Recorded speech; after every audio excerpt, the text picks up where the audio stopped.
Assalamualaikum warahmatullahi wabarakatuh. Bertemu kembali dengan pelajaran bahasa Indonesia.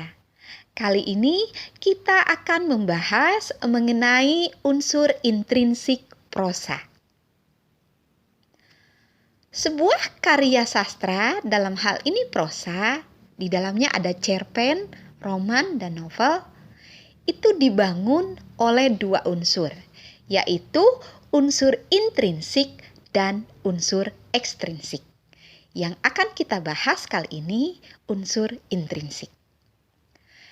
Unsur intrinsik adalah unsur yang membangun karya sastra dari dalam. Artinya, unsur intrinsik akan kita temukan bila kita membaca sebuah karya sastra. Ada 7 unsur intrinsik. Yang pertama, tema. Tema adalah isi cerita atau pokok cerita. Artinya mengenai apa cerita itu, berbicara tentang apa cerita itu, itulah tema. Tema itu dibagi ke dalam 2. Ada tema mayor atau tema utama, biasanya dalam satu kata. Temanya pendidikan, temanya sosial, temanya agama, temanya politik. Itu tema mayor. Dan ada tema minor atau tema turunan. Biasanya lebih panjang dalam satu kalimat. Misalnya ada Laskar Pelangi, judulnya tema mayornya pendidikan. Tema minornya perjuangan meraih pendidikan. Atau potret pendidikan dengan segala keterbatasan. Nah itu, jadi ada tema mayor, ada tema minor. Yang harus kita pahami, tema itu berbeda dengan judul. Kebanyakan tema itu berbeda dengan judul. Tapi kadang-kadang bisa saja ada 1-2 yang sama. Tapi kebanyakan tema itu berbeda dengan judul. Kita ambil contoh.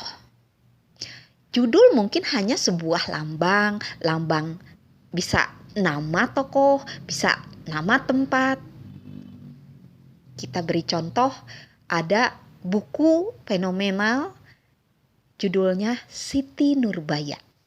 Judulnya Siti Nurbaya. Tema buku itu adalah kasih tak sampai atau juga temanya kawin paksa. Temanya kasih tak sampai, temanya kawin paksa. Karena memang cerita dalam buku Siti Nurbaya berisi tentang kasih yang tak sampai antara Samsul Bahri dengan Siti Nurbaya. Kawin paksa di mana Siti Nurbaya harus dikawinkan secara paksa oleh ayahnya kepada seorang rentenir, Datuk Maringgih namanya. Nah, jadi judul itu berbeda dengan tema.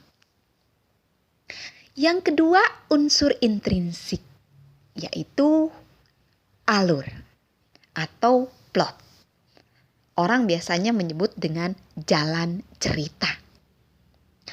Alur atau plot atau jalan cerita adalah rangkaian peristiwa yang disusun berdasarkan unsur kausalitas.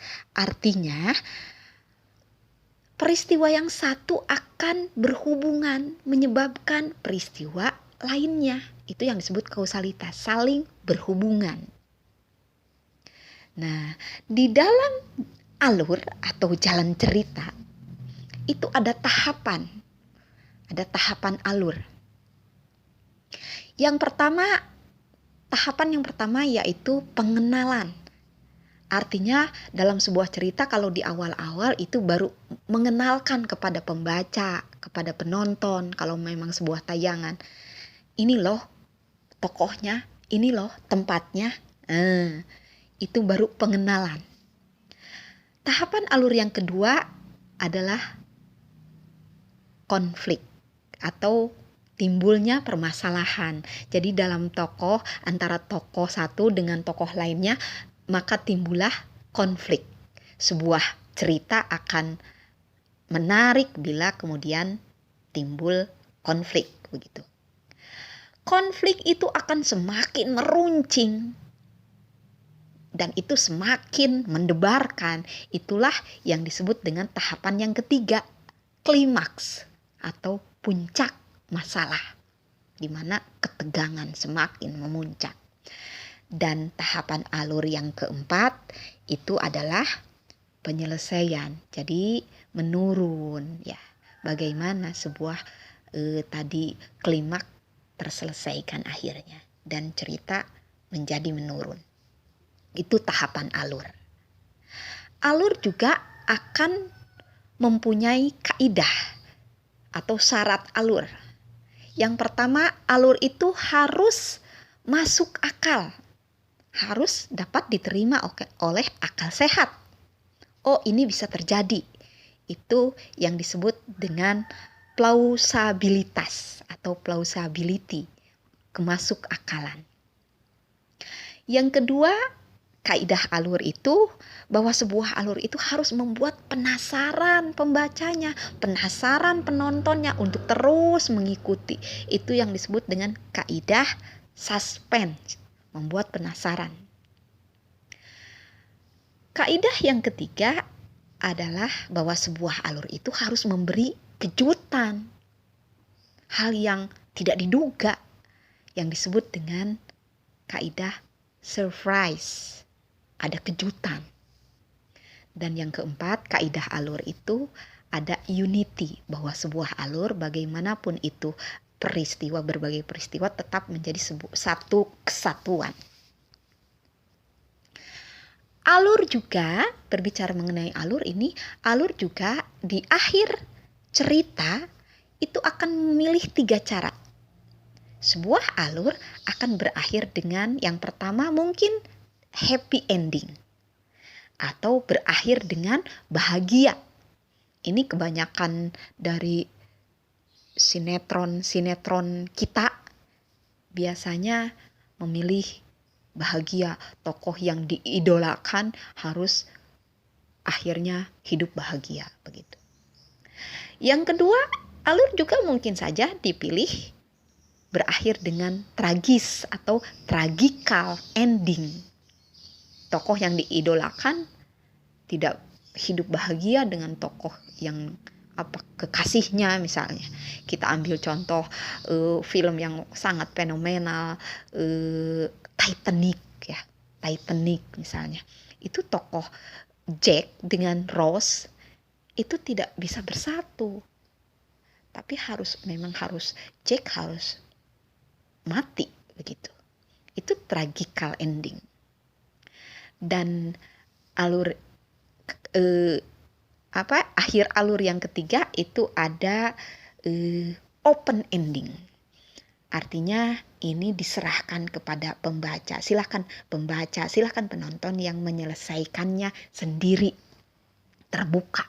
Penyelesaiannya terbuka. Makanya kita kadang melihat sebuah tayangan kok ujungnya menggantung. Nah, itu yang disebut dengan open ending. Jadi diserahkan kepada penonton atau pembaca. Itu mengenai akhir dari sebuah alur. Kalau berbicara mengenai jenis alur, seperti kita pahami, alur itu dibagi ke dalam 3 jenis. Yang pertama ada alur maju, biasanya digambarkan dengan A ke Z, artinya maju, layaknya alur kehidupan kita dari kecil terus tumbuh, berkembang, dewasa, begitu. Nah, itu alur maju. Yang kedua ada alur mundur atau flashback, di mana alur itu lebih dominan bercerita di masa lalu tokoh. Kita ambil kembali film Titanic, itu menggunakan alur flashback, mundur ya, alur mundur. Jadi si Rose itu kan sudah nenek-nenek ya, tapi kemudian dia menceritakan masa lalunya. Sebenarnya Laskar Pelangi juga alur mundur ya di sana, karena tokoh siapa di situ, tokoh Ikal ya, tokoh Ikal itu sudah tua dan dia pulang ke daerah asalnya, dan kemudian dia teringat dengan bagaimana dulu awal dia sekolah begitu. Jadi alur itu banyaknya bercerita di masa lalu, itu alur mundur atau flashback. Dan yang ketiga jenis alur itu ada alur campuran atau bolak-balik. Ini mundurnya tuh bukan sekali tapi beberapa kali. Kita ambil contoh lah yang gampang, misalnya di sinetron azab di salah satu televisi ya, itu alurnya bolak-balik. Ketika di makam, kenapa si mayat tergenang air, balik lagi, oh dulunya perbuatannya begini, kemudian ada lagi, oh dulunya begini, itu jadi bolak-balik terus. Nah seperti itu yang disebut dengan alur bolak-balik atau alur campuran. Kita berbicara sampai alur, kita bersambung ke nomor 3. Terima kasih. Wassalamualaikum warahmatullahi wabarakatuh.